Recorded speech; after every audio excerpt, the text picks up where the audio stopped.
রাস্তার হাল বেহাল, শহর থেকে জেলা রাস্তার হাল বেহাল। প্যান্ডেল তৈরির জন্য পুজোর সময় ঘোরা হয়েছিল রাস্তা, সেই গর্ত এখনো অনেক জায়গায় রয়ে গিয়েছে, এখনো মেরামত করা সম্ভব হয়নি। আর অন্যদিকে রাজ্যের বিভিন্ন জায়গায় বিভিন্ন জেলায় সেখানে রাস্তায় রাস্তায় মরণ ফাঁদ, রাস্তায় বেরিয়ে ভোগান্তি সাধারণ মানুষের। চেতলা থেকে সেখানকার রাস্তার কি অবস্থা, আমাদের প্রতিনিধি বিক্রম দাস প্রতিবেদন দেখুন। 1.5 মাস হতে চললো, পুজো শেষ হয়ে গিয়েছে, কিন্তু এখনো পর্যন্ত যেটা দেখা যাচ্ছে যে কলকাতা শহরের বিভিন্ন রাস্তায় যেখানে যেখানে পুজো মণ্ডপের সামনে কার্যত রাস্তা খুঁড়ে বাঁশ পোতা হয়েছিল গেট তৈরি করার জন্য, সেখানে কিন্তু এখনো পর্যন্ত মাঝ রাস্তাতেই এই ধরনের গর্ত দেখা যাচ্ছে। আমরা এই মুহূর্তে দাঁড়িয়ে রয়েছি চেতলা রোডে, সেখানেও আমরা সেই ধরনেরই ছবি দেখতে পাচ্ছি, যেখানে রাস্তার মাঝেই দেখা যাচ্ছে যে যেই বাঁশ পুঁতে গর্ত করে গেট তৈরি করা হয়েছিল, সেই গর্ত কিন্তু কোনো রকমভাবে বোঝানো হয়নি। কিন্তু যেটা দেখা যাচ্ছে শুধুমাত্র এই চেতলা রোড নয়, চেতলা রোডের পাশাপাশি কিন্তু শহর কলকাতার উত্তর থেকে দক্ষিণে বিভিন্ন রাস্তায় এই একই ছবি দেখা যাচ্ছে, যেখানে গর্ত খুঁড়ে বাঁশ বসিয়ে গেট তৈরি করা হয়ে থাকলেও পরবর্তী ক্ষেত্রে কিন্তু পুজো হয়ে গেলে এই ধরনের যে রাস্তায় গর্ত তৈরি হয়েছে দেখা যাচ্ছে, সেখানে কিন্তু কোনো রকমভাবেই গর্তগুলোকে আবার ভরে দেওয়া হয়নি, আবার রাস্তাকে নিজের যে আসল যে চেহারা তাতে কিন্তু ফিরিয়ে দেওয়া হয়নি। এবং এখানেই যেটা আমরা কলকাতা পুরসভার বিভিন্ন আধিকারিকদের সঙ্গে কথা বলে জানতে পারছি, তারা যেটা দাবি করছেন যে শহরের এরকম বিভিন্ন জায়গায় বিভিন্ন রাস্তায় প্যান্ডেল তৈরি হয় এবং যেই মুহূর্তে পুজো শেষ হয়ে যায় পরবর্তী ক্ষেত্রে স্থানীয় পুরসভার যারা আধিকারিকরা রয়েছেন তারা কিন্তু এই রাস্তাগুলোকে আবার ঠিক করে দেন। কিন্তু বেশ কিছু ক্ষেত্রে এখনো পর্যন্ত ঠিক হয়নি, যেখানে যেখানে ঠিক হয়নি অত্যন্ত দ্রুত সেখানে রাস্তাগুলোকে মেরামত করে দেওয়া হবে, এমনটাই পুরসভার তরফ থেকে জানানো হচ্ছে। জি 24 ঘন্টার জন্য ক্যামেরায় রঞ্জিতের সঙ্গে বিক্রম দাস, কলকাতা। দুর্গাপুজোর পর শহর কলকাতার রাস্তাঘাটের কি অবস্থা সেটা আপনাদের সামনে আমরা তুলে ধরলাম। কিন্তু শুধুমাত্র দুর্গাপুজো বা উৎসবকে কেন্দ্র করে যে শহর কলকাতার রাস্তাঘাট খারাপ হয় সেটা নয়, রাজ্যের বিভিন্ন জেলায় সেখানকার রাস্তার কি হাল। বিভিন্ন জায়গায় গর্ত, বিভিন্ন জায়গায় রাস্তায় রাস্তায় মরণ ফাঁদ, আর তার ফল হচ্ছে প্রতিদিন যারা বেরোচ্ছেন সাধারণ মানুষ, নিত্যযাত্রী যারা, তাদের চরম ভোগান্তির শিকার হতে হচ্ছে। শহর থেকে জেলা সমস্ত জায়গায় রাস্তার হাল বেহাল। আমাদের 4 প্রতিনিধি রয়েছেন আমাদের সঙ্গে রয়েছেন মনোরঞ্জন মিশ্র, রয়েছেন অরূপ, রয়েছেন চিত্তরঞ্জন এবং রয়েছেন কিরণ মান্না।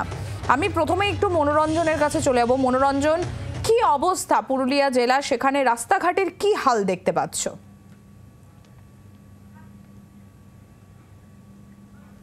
দেখো, প্রথমে তোমাকে বলে রাখি, আমি যখন দাঁড়িয়ে রয়েছি পুরুলিয়া থেকে মাত্র 6 কিলোমিটার দূরে রয়েছে পুরুলিয়া 1 নম্বর ব্লকের অন্তর্গত লাগদা গ্রাম পঞ্চায়েতের রায়বাগিনী গ্রাম। এই গ্রাম দীর্ঘদিন ধরে রাস্তা থেকে বঞ্চনার শিকার হয়ে আসছেন। এবড়ো খেবড়ো রাস্তার মধ্য দিয়েই গ্রামবাসীরা নিত্যদিন ধরে যাতায়াত করে থাকেন। গ্রামবাসীরা আমাদের কাছে রয়েছেন, তাদের কাছ থেকে জেনে নেওয়ার চেষ্টা করব কি অবস্থায় আপনারা এতদিন চালাচ্ছেন। আমাদের গ্রামের রাস্তা এখনো পর্যন্ত ভালো হয়নি। অনেক নেতা মন্ত্রী এসছে গেছে, কিন্তু আমাদের দিকে তাকায়নি। আমরা বসবাস করি পুরুলিয়া চন্দনকিয়ারি, পুরুলিয়ার থেকে রাঁচি রোডের মাঝখানে আমরা বসবাস করি। আমাদের যা বেহাল দশা, যা দুর্দশা, বর্ষাকালে আমাকে হাঁটু জল পার হয়ে রোডে যেতে হয়। এখনও পর্যন্ত আমাদের রাস্তাতে ধুলো উড়ছে, রাস্তা আমাদের এবড়ো খেবড়ো। তাই আমাদের অনুরোধ যাতে আমাদের রাস্তা হয়, এটাই আশা করি। আর কি বলবো, আমাদের সামনে বিজেপির যারা মেম্বার রয়েছেন তাদের কাছে কথা বলার চেষ্টা করব। এই গ্রাম কেন বঞ্চনার শিকার হচ্ছে? আমরা দীর্ঘ 10 বছর থেকে আমাদের গ্রাম মাননীয় সংসদ বঞ্চিত রয়েছে। তার আগে আমাদের গ্রামের প্রধান ছিল, 5 বছর পেরিয়ে গেছে। তা সত্ত্বেও আমাদের গ্রামের অবস্থা দেখুন, রাত্রিবেলা লোক আসা যাওয়া করতে পারে, পড়ে হয়, নিজের বাইক নিয়ে, স্কুটি নিয়ে, সাইকেল দিয়ে, ছোটো ছোটো বাচ্চা সকালবেলা যেতে পারে, যাতায়াত করতে পারে, কীভাবে স্কুল যাবে, মাস্টার। আমরা অনেক কিছু থেকে বঞ্চিত আছি আমাদের গ্রাম। এই যে দেখুন ঘরগুলো, মাটির ঘরগুলো দেখতে পাচ্ছেন, আমাদের বাংলা আবাস যোজনা থেকে আমরা বঞ্চিত রয়েছি, আমাদের কারো ঘরে আসা নেই। সরাসরি রাস্তাটা দেখানোর চেষ্টা করবো। যে এখানে দাঁড়িয়ে রয়েছি আমি, দেখতে পাচ্ছ এখানে পাথরের বড় বড় চাট্টান রয়েছে, সেখানে কিন্তু এই রাস্তার উপর দিয়ে কিন্তু নিত্যদিন যাতায়াত করে থাকেন। অর্থাৎ যে কোনো সময় রাত বিরেতে দুর্ঘটনা ঘটার একটা আশঙ্কা থেকে গিয়েছে এবং গ্রামবাসীরা স্থানীয় গ্রাম পঞ্চায়েত থেকে শুরু করে বিভিন্ন জায়গায় আবেদন জানিয়েছেন রাস্তা তৈরি করার, কিন্তু এখনও পর্যন্ত সেই সমস্যার সমাধান হয়নি। এবার সরাসরি সেই রাস্তাটা দেখানোর চেষ্টা করি, কীভাবে মানুষ জীবনের ঝুঁকি নিয়ে রাত বিরেতে এই রাস্তার উপর দিয়ে যাতায়াত করে থাকছেন। সামনেই রয়েছে এখানে সিধু-কানু বিরসা বিশ্ববিদ্যালয়, সামনেই রয়েছে এখানে রাঁচি রোড। সেই রাঁচি রোডের উপর দিয়ে এই গ্রামে ঢোকার মাত্র 2 কিলোমিটার। অর্থাৎ রাস্তার হাল একেবারেই বেহাল বলা যেতেই পারে। চলে যাবো অরূপের কাছে। অরূপ, কি অবস্থা বর্ধমানের রাস্তাঘাট?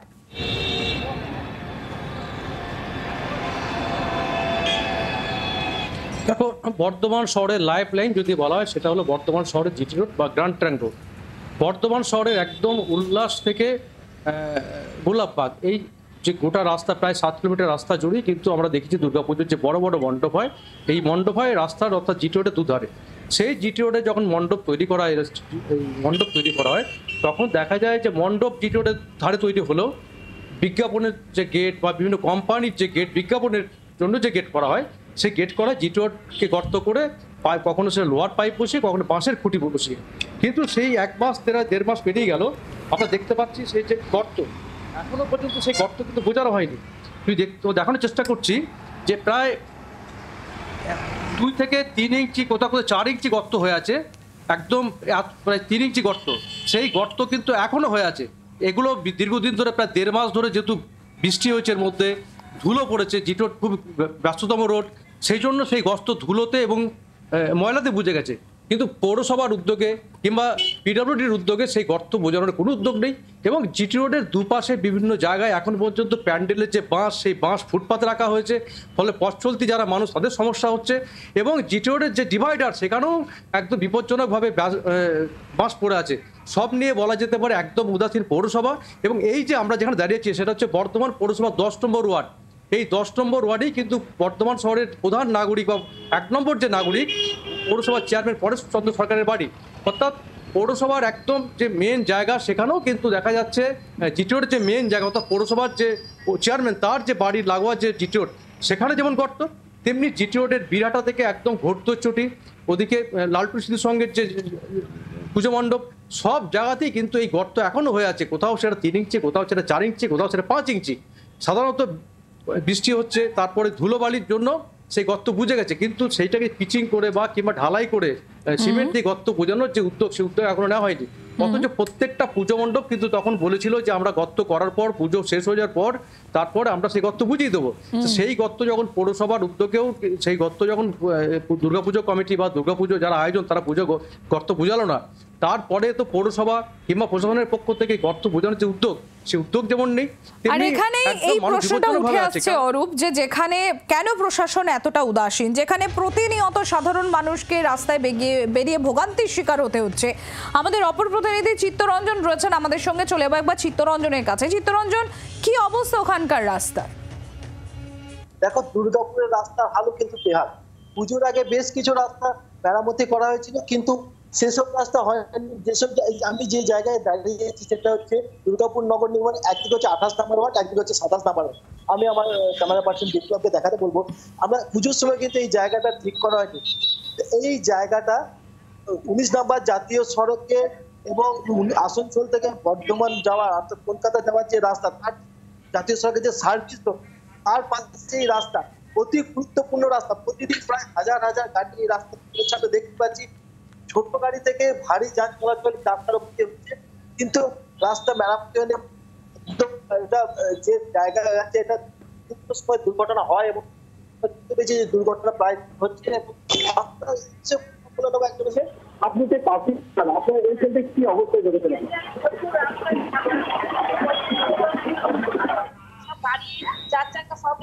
প্রায় দুর্ঘটনা।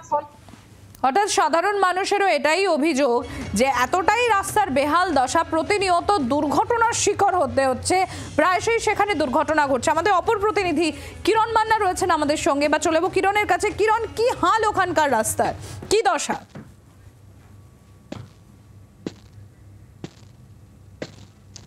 দেখো, পূর্ব মেদিনীপুরের কাঁথি থেকে মশাগা পর্যন্ত যে রাস্তাটি এখন আমরা দেখাতে চাইবো, এই রাস্তাটি প্রায় 10 কিলোমিটার রাস্তা, দীর্ঘ প্রায় 1 বছর ধরে বেহাল দশা। এবং এই রাস্তার উপর দিয়ে মানুষজন, নিত্যযাত্রী, এই এলাকার প্রায় 50টি গ্রামের মানুষজনেরা, লক্ষাধিক মানুষ যাতায়াত করেন এবং তারা চরম ভোগান্তির শিকার, এমনটাই তারা জানাচ্ছেন। এবং আমি দেখাতে চাইবো যে কিছুক্ষণ আগে এখানে পাশেই ধানের জমি, সেই জমিতে পাইপে করে জল নিয়ে যাওয়ার সময় পাইপ ফেটে খানিকটা জল জমেছে, আমাদের দেখাতে তাই সুবিধেও হবে। কিন্তু এই জল বৃষ্টিকালে এইভাবে জল জমে যায়, শুধু নয় খানাখন্দে পরিণত হয়।